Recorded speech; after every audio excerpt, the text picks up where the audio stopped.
Once upon a time, in a small city called Adelope, there was a humble scientist named Thera.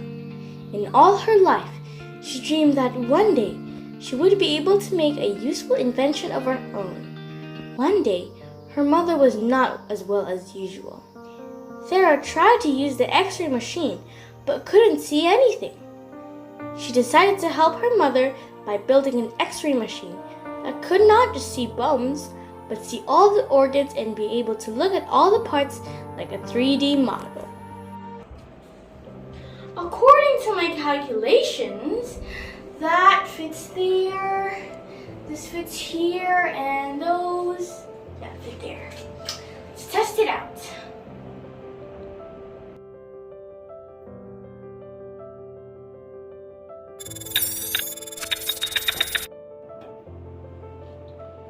Oh, it looks blurry. I'll try to fix it again. She worked all day to fix her invention, but failed.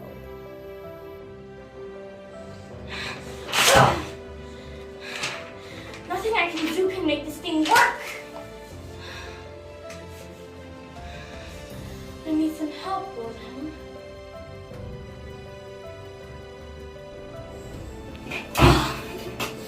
I'm so tired. I should go to sleep now. Thera was hopeless. She needed to be enlightened by her idol, Wilhelm Röntgen. But she didn't expect what happened next. Where am I? What is this place?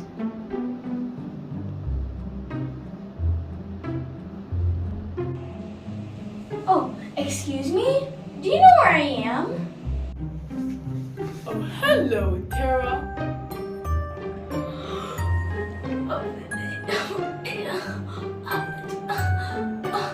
I can't believe it. Are you Mr. Röntgen? Yes, it's me. Nice to meet you. Let me properly introduce myself. My name is Wilhelm Conrad Röntgen. I was born on March 27, 1845 at Lenne in the Lower Rhine province of Germany as the only child of a merchant and a manufacturer of cloth. When I was 3 years old, I went to the Institute of Martinus Hermann van Doorn, a boarding school. In 1862, I entered a technical school at Utrecht, where I was unfairly expelled, accused of having produced a caricature of one of the teachers, which was in fact done by someone else. I then entered the University of Utrecht in 1865 to study physics.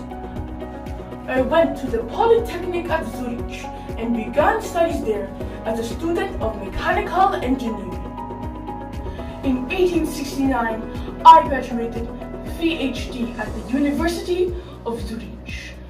I published my first papers dealing with specific heats of gases, followed a few years later a paper on the thermal conductivity of crystals. Then, in 1895, I was experimenting with electricity in a special tube. I wanted to find out how electricity would act in the vacuum. I removed as much air from the tube as possible. That allowed electrons to move at a very fast pace to the tube.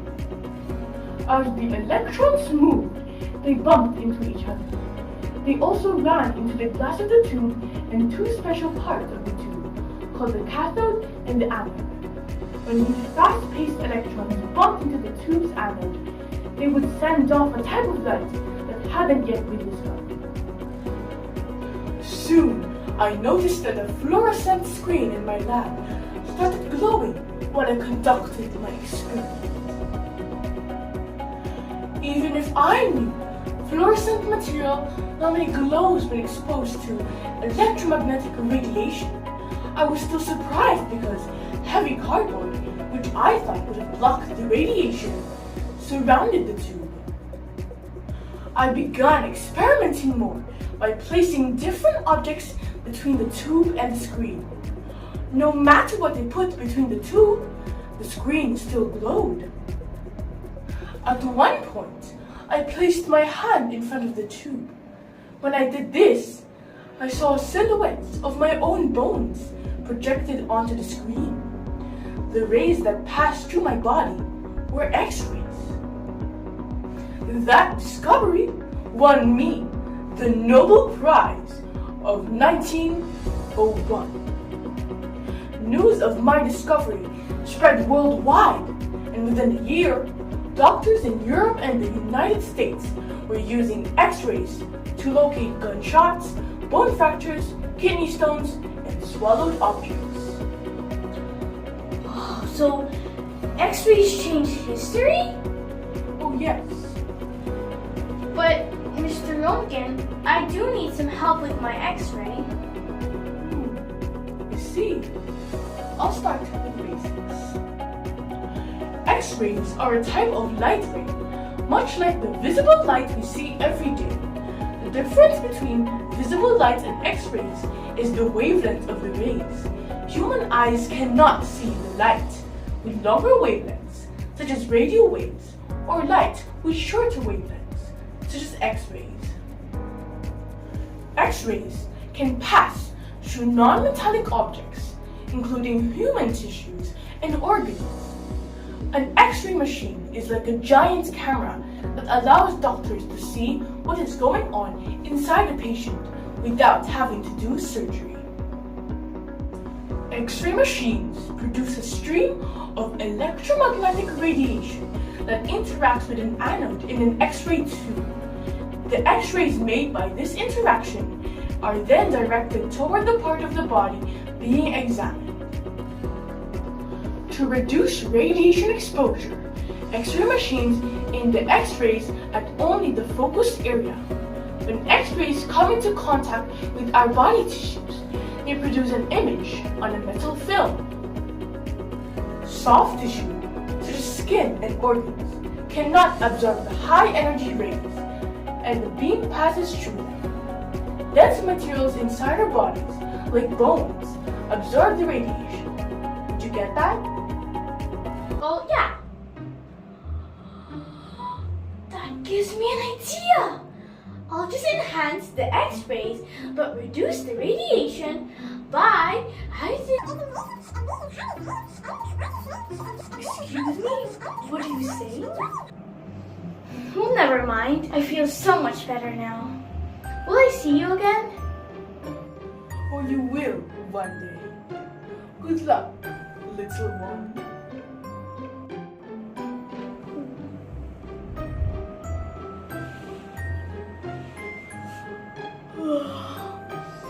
That was a good dream. It felt so real. Thank you, Wilhelm. So that actually has to be enhanced and that reduced. And today's digital era, I'll integrate it with computer imaging software so that I can see the model in 3D.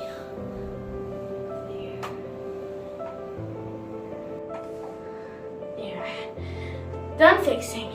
Let's try it.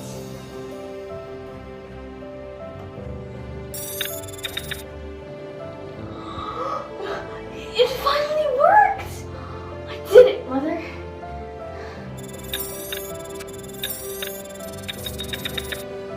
Oh, there it is. A tumor. But it's small and it did not spread yet. So that means there's a big chance that the operation will be successful and it will cure my mom. I'll publish a paper about this so that it will help other people. She called this invention X-ray ordinary, and it saved many lives.